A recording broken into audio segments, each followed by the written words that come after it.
Hello friends, इस video के अंदर हम स्टडी करेंगे कि किस तरीके से ये जो हमारी ऑप्शन है शेपिंग, ये ऑप्शन कैसे काम करती है। बहुत ही इंटरेस्टिंग ऑप्शन है ये।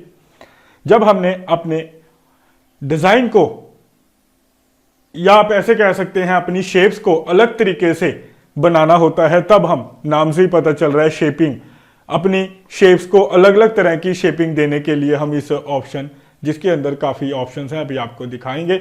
तो देखने से पहले इन दो ऑब्जेक्ट को देखिए। इन दोनों ऑब्जेक्ट के ऊपर हम ये अप्लाई करेंगे ऑप्शन। और सबसे पहले हम स्टार्ट करते हैं। जैसे ये देखिए, ये मैंने रेक्टेंगल के ऊपर एक एलिप्स रख दिया और उसके बाद आपने इन दोनों को सिलेक्ट कर लेना है और फिर आपने अरेंज मेन्यू के अंदर जाना है। शेपिंग के अंदर आप देखिए ये सारी ऑप्शन एक्टिवेट हो गई हैं। Weld, trim, intersect, simplify, front minus back, back minus front. तो सबसे पहली ऑप्शन वेल्ड। वेल्ड क्या करती है, जैसे ही आप इस ऑप्शन पे क्लिक करोगे तो जितने ऑब्जेक्टों को हमने सेलेक्ट किया है, हमने जितनी शेप को सिलेक्ट किया है, उनको आपस में ये जोड़ देगा। ये देखिए, तो जो उनका कॉमन पार्ट है, जैसे आप देख सकते हो, ये जो इनका कॉमन पार्ट है, ये रेक्टेंगल और एलिप्स का ये जो कॉमन पार्ट है, ये जो पीछे का ऑब्जेक्ट है उसके साथ कंबाइंड हो जाएगा, यानी वेल्ड हो जाएगा। और जो ये आगे का, ऊपर का जो आपने ये ऑब्जेक्ट रखा है, ये पीछे के ऑब्जेक्ट के साथ अटैच हो जाएगा। जो इसके आउटर पार्ट है, ये देखिए, ये एलिप्स के जो आउटर पार्ट है, ये वेल्ड हो जाएंगे हमारे इस बैक ऑब्जेक्ट के साथ। और ये जो ऊपर का हमारा एलिप्स है, जो पीछे का हमारा रेक्टेंगल है, उनका कॉमन पार्ट वो क्या कर देगा, उनको भी वेल्ड करके एक बना देगा। ये देखिए, इस प्रकार से ये कुछ क्रिएशन होगी। सॉरी, हमने इफेक्ट्स में नहीं जाना, अरेंज में जाना है, शेपिंग में जाना है, वेल्ड के ऊपर क्लिक करना है। तो आप देख सकते हो जो कॉमन पार्ट है वो खत्म हो गया और जो दोनों का अपना सेपरेट पार्ट था वो पिछले पार्ट के साथ, जो ऊपर का, आप ये पे कह सकते हैं, जो ऊपर का पार्ट था, जो सर्कल था, वो पीछे के साथ क्या हो गया है, अटैच हो गया है। तो इस तरीके से हम इस ऑप्शन का यूज करते हैं और आगे बढ़ेंगे। अगली ऑप्शन इसके ऊपर अप्लाई करेंगे। अगली ऑप्शन भी बड़ी इंटरेस्टिंग ऑप्शन है। उसके लिए हम यहां से एक शेप लेंगे और तरह की शेप, यहां ऊपर से एक शेप सिलेक्ट करेंगे। ये देखिए, ये शेप ले लेते हैं और इसके ऊपर इस तरीके से ये कुछ हम ड्रॉ कर देते हैं, कलर भी भर देते हैं। तो अब हम अगली ऑप्शन अप्लाई करने जा रहे हैं। इन दोनों को सिलेक्ट करेंगे। इसके बाद आपने अरेंज में जाना है, शेपिंग में जाना है और अगली ऑप्शन है ये ट्रिम।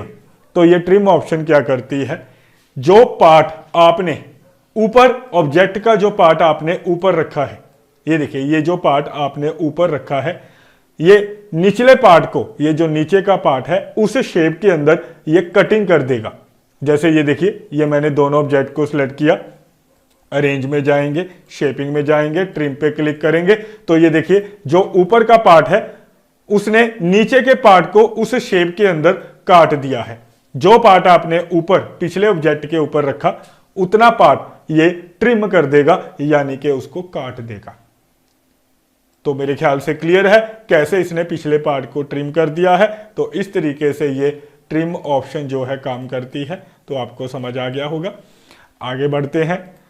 अगली ऑप्शन है हमारे पास शेपिंग के अंदर इंटरसेक्ट। तो इंटरसेक्ट का मतलब ये होता है, जैसे ये देखिए, ये एक शेप, मैं इसके ऊपर इतनी, यानी कि इतना पार्ट मैंने अंदर रख दिया। यहां से आप देख सकते हो, इतना पार्ट अंदर जो पिछले ऑब्जेक्ट के ऊपर रखा, और ये ऊपर का पार्ट, और दोनों को हम सिलेक्ट करेंगे।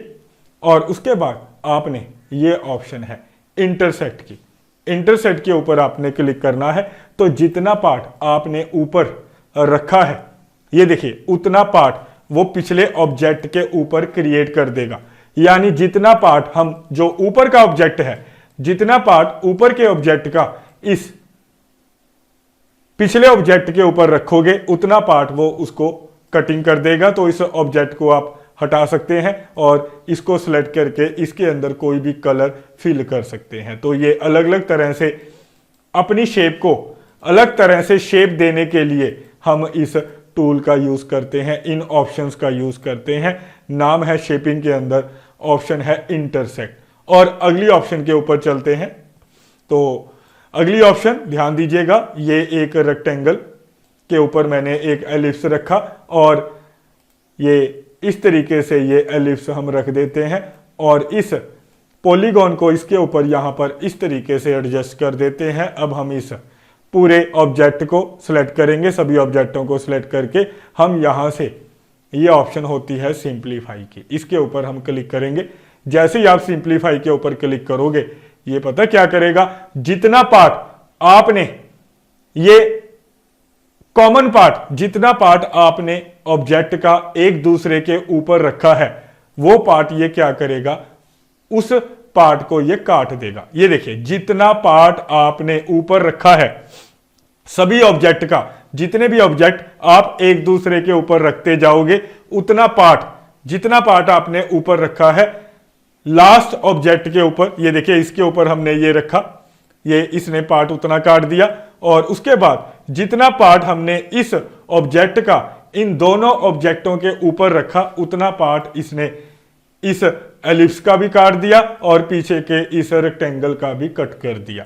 यानी कॉमन पार्ट, ये जितने ऑब्जेक्ट आप रखते जाओगे, तो जितने कॉमन पार्ट होंगे, जितना पार्ट एक दूसरे के ऊपर आप रखोगे, उनको ये कट करता जाएगा। तो मेरे ख्याल से आपको क्लियर है। और अगली ऑप्शन भी बड़ी ही इंटरेस्टिंग ऑप्शन है, चलिए अप्लाई करते हैं।